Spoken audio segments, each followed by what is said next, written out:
All right, so now we're going to talk about Positive Connections, which is also a positive behavior support program. However, this one is unique for two reasons. One, it is the only one of its kind in the province.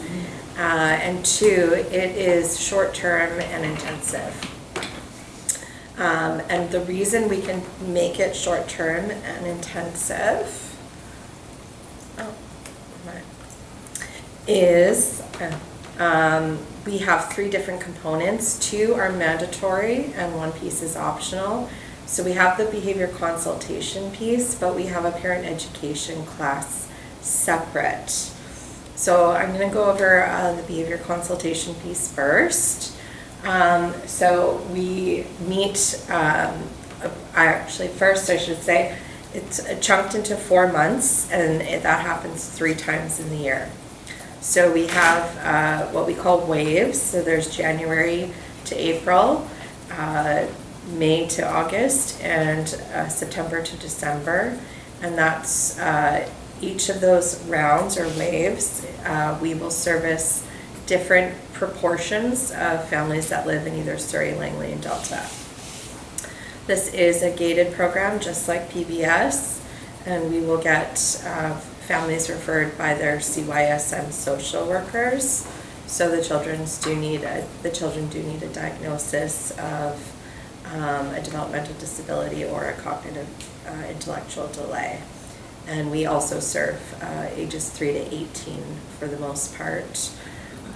So we work very closely in liaison with the CYSM social worker team, and they learn and understand the difference between the 1-year program and the short-term program, and then they make sure that the family is the right fit for this program. To be the right fit, we would be looking for families that have a little bit more capacity to meet with us more frequently and to do both the classes and the parent consultation. So they would be required to commit to anywhere from 4 to 7 hours a week, at least in the first month to 2 months. And you'll understand why as I go through the presentation. So another, just like the PBS program, this is designed to be collaborative. So we tell families you are the expert in your child, and we have expertise in behavior science. And between those, we want to marry those two together to create the most positive environment for your child. Our main mandate is to focus on quality of life goals. So that can look anywhere from supporting a family to building better routines in their home life, reducing behaviors, if there's behaviors of self-injury or aggression, for example, or even increasing skill sets like hygiene, independent skills, or social skills. So that kind of seems to be kind of the main areas we get referred for, but there can be a wide variance in what families would label as increasing their quality of life. So we do work with them. The big key is sometimes when parents want to work on certain things, and this is where the collaboration comes in, we have to look at what's obtainable to work on in a short period of time. So we'll help parents also narrow down their goals and create very short-term and obtainable goal steps so that they can meet those goals in a short period of time. And within that, they're also learning skill sets that they can apply to other areas. So that's a key piece. So the consultant will go to their home and meet with them anywhere from once a week to once every 2 weeks, typically for the full 4 months of the program. And that allows the families and the consultants to build a really strong relationship. And the consultant's able to get all the information they need to create an in-depth, individualized, positive behavior support plan, and then also support them in other areas. So they're going to support them in building visuals and resources, and sometimes in implementation. So they might model things for them, support them in going to school meetings, things like that. Similar to the PBS program, we are home-based. So we are going to be focusing on goals in the home for the parents to meet. And we are designed where we're more of a parent coaching. And that can often be a big distinction between behavior consultants as a name. Some people might only have the conception that behavior consultants are building plans for the child, and that's what a board certified behavior analyst would do. We're building plans for the parents. And so that's kind of where our role comes in. And yeah, we just want to help the families know what to do when the other professionals are not there. And that's kind of where we can step up and support them. So moving on to the parent education class, this is one of the things I do. I'm one of the parent educators. So parents get to choose between either a day class or an evening class. We've created 2 options so that parents have some choice in what works best for their lives. The day class and the evening class both have the same curriculum. They just are provided at different time slots. So for the day class, it's structured to be in 4-week installments on the same day each week, from 9:45 a.m. to 1:45 p.m. That's the way we've currently designed it. Of course, things can always change. The evening class would be for 7 weeks, from 6:30 p.m. to 8:30 p.m. And for the evening class, we've also have a component of child minding available. So we have one of our lead staff, one of our consultants is a lead staff, would be in a separate room and on the same site. And we have other staff who are trained to work with kids, and that would be for both kids with neurodiverse needs as well as siblings. So whoever the parents want to bring that feel that would allow them the capacity to come. We also provide, lots of fun toys for the kids. So it's not just they're, in a room left to their own devices. We have some creative programming for them as well. So that's why we will pre-register the children. So we get to know who they are, as well as getting to know who the parents are while they're coming to the class. And one of the main reasons for the class is not just so that they can learn, but also that they can connect with each other. So what's very unique and special about this class is it's not a teach and learn style. It's very much a learning, an interactive environment. So as much as I'm sitting in a room talking to my slides, we're also having times of reflection and allowing parents to share their stories. We're having fun interactive games to get parents out of the seriousness of what they're going through, while also having learning outcomes through all those activities. And during that time, it's very much kind of a birth to adulthood curriculum, in that we've created something where we're focusing on parents getting to focus on themselves, on parent wellness. It's a huge part of our program, so that as parents are taking care of themselves, they can best take care of their children. We talk about behavior science, so that they're learning what what their children are communicating, and different ways that they can work with their children and meet their children's needs.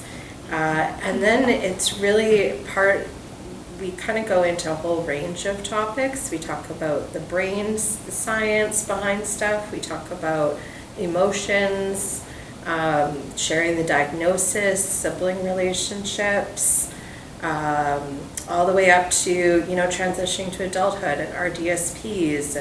And we also take a look at each individual cohort and kind of see what's happening with each cohort. And I might, or my colleagues might take a deeper dive onto topics like puberty and sexuality or screen time. So there's a lot of variability in what we cover. We do make sure it's general in the sense that we're not going to answer families' individual problems or concerns, or even just, what do I do in this situation in my home? It's a very general learning, and then what we do is we ask them to use that learning with their consultant, and they collaborate with their consultant and apply the learning from the classroom to the home environment. So that's kind of why that's very different. It's a one-of-a-kind program in the province.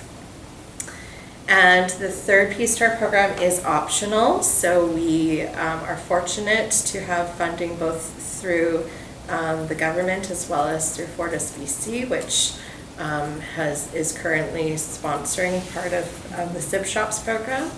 And we have two different options. So this program is designed for siblings who do not have a diagnosis and may be struggling what it's like to have a sibling with needs. The typical age range is about 6 to 12, although there is some variability on who we can register into the program. And we try to make it as fun as possible. So one way we design the camp, design the group, is it's a summer camp, a 5-day summer camp, and the children are registered and they get to come here on site in Ladner, and they get to have the time of their lives and be the superstars for that week.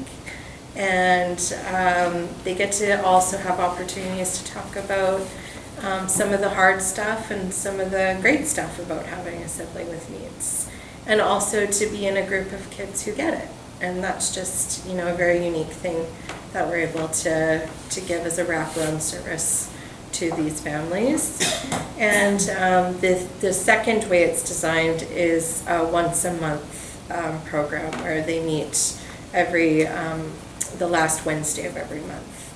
And the same group of kids go out, I believe, anywhere. They actually go out in the community. So the summer one comes to our Ladner site, and the Wednesday group, they often meet at the North Delta Rec Center, but they also get to go out on fun events like the Trampoline Air Park or to parks. They get to do lots of different unique things. So, and that's open to Positive Connections registered families first for the summer camp, and then we open it up to Reach families. And the Fortis BC sponsored program, which is the monthly one, is open to all of Reach families. And yeah, I believe that's pretty much our program in a nutshell. It's something we're all pretty proud of. And yeah, any questions? Gosh, lots. How many parents do you have at your parent groups? Okay, so it can vary. Typically, it can be anywhere from 3 parents to 20. Really? Yeah, so it really depends on how many families we register. We typically register anywhere from 17 to 21 families each wave. And then it depends on the makeup of the families. Sometimes we have single parents. Sometimes we have 2-parent families that are coming to the evening class. Lots of dads like to bond in the evening class in particular, but we're getting more dads in the day class as well. And sometimes we get grandparents or cousins or caregivers that say they want to come in and join and learn too. So that's really fun. So that's pretty flexible as It's far very, as yeah, we try you to guys make, are concerned. yeah. And we do have a mandate to provide a certain amount of education, but we try to be as flexible as we can. So if parents are sick or there's family emergencies, we work individually with the families. So if they're committed and participating, we try to catch them up with individual education and stuff as much as possible to keep it running, because it's a really tight deadline. It goes really fast. And with the Sib Shop's one, which is more popular, the 5-day camp or the Wednesday group? I think they're both equally growing Are they? as fast. We're just ready to launch the summer, or we're getting ready to launch the summer one. We have 18 registered this year, which I believe is the most we've had. So, yeah. Okay. Prime Minister. Yeah. Excuse me, it sounds like a really great program and so on. Do you do any kind of follow-up after the fact, like with the families to say, so if, like, things change? Yes. You know, from their point of view, from your point of view? Yes, great kind of see question. What's working, what's not working? Yeah, so when we write the plan, and I probably should have talked about this, when we write the plan, we don't just do the implementation coaching and everything, leave them hanging. We actually, part of our mandate is to create exit data. We call it exit data. That's a funny term for, or technical term for just seeing where they've come in that time that we've worked with them. And we write a report on how far they've come. And within that report, we build in recommendations, next steps, and not just immediate next steps, but we also take into effect like transitioning to the next stage in life. So whether that's transitioning to adulthood or high school or puberty. So we'll give the family those tools within the plan. They're also on a monitor basis for 3 additional months, which is when we wouldn't be meeting them in the homes, but they're welcome to email or call us to find out, if they have questions. Yeah. And then, for several months while they're for those months, and really anytime we think it's necessary, we're constantly sending families, information about different projects that REACH has. We'll send them, other programs that might be available to them, things like that. Connect them with the ongoing peer support. Yeah, we're definitely, that's a big one right now, where every time, because the parents are often, really when the classes are done, they don't want to be done with REACH. And so that it's a really great transition to be telling them about all the parent-peer programs that we have up and running now. So, and just a few additional pieces. We can collaborate with, while we're home focused, we can collaborate with different like schools and external providers, but we do need permission to work with them. That's really important. And it would be more just to be able to collaborate, not actually giving them consultation and support. And one important thing to note for this program is because it's so short term and connection is a big piece, we have identified that families that do not have English as a second language or English as a first language, so families that do need full translation or really strong translation are a better fit for the positive behavior support program, because at this time we don't have the means to support families in that way. So that's an important piece that we have identified, but otherwise we try as much as possible to support families in whatever capacity and in whatever barriers are there. Do you divide them age-wise in these waves you have? Do you try to keep young ones all together and then the next wave is older kids? No, it's really Mix up the to the whole way. social workers on who gets referred. Okay. And so, we sometimes, by the luck of the draw, we get certain themes of families. So, maybe there's more mental health, maybe there's more kids in high school, maybe there's more kids needing social skills development, but really it's quite a wide range of needs that families have and family systems that come in, different pieces of inclusion needed and diversity that we're constantly learning about ourselves so we can best support families. And so it's when we intake families, we really do let them know that we want them to be open to the experience, so when they come to class that the families that they're going to meet in class might not be exactly the same as them, that they might be you know, if they're looking to hear from other parents of other 3-year-olds or 5-year-olds, and maybe there's, you know, a bunch of parents from 10-year-olds, or with girls, we're just going to get them to encourage, you know, listen to the experience, learn from the experience. Maybe you can learn from something from them. Maybe they can teach something to you. And, you know, within that, I kind of threw this up really quick because Ashley inspired me with her testimonials. And so the first, other than the bottom 2 quotes, these all came from one mom. And these all came from one mom, an Indigenous family who is referred by the ICYSN team, and a mom who was absolutely terrified, like terrified in her voice when I did the intake, to work with our program and our services. And I'm going to try not to get choked up because she has just, you know, as you can see, this program was Help on Steroids. The program has given me all the things I've always needed. It's given me a snapshot of what I need to do moving forward. I know I can get it, and I will get there. It's a little glimmer of hope I didn't know was possible, and I wish I could give this program and your help a 20 out of 10.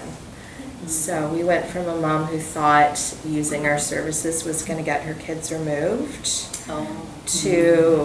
to this, and she's requested to participate again. So we're really, you know, heartwarmed by those responses. Yeah.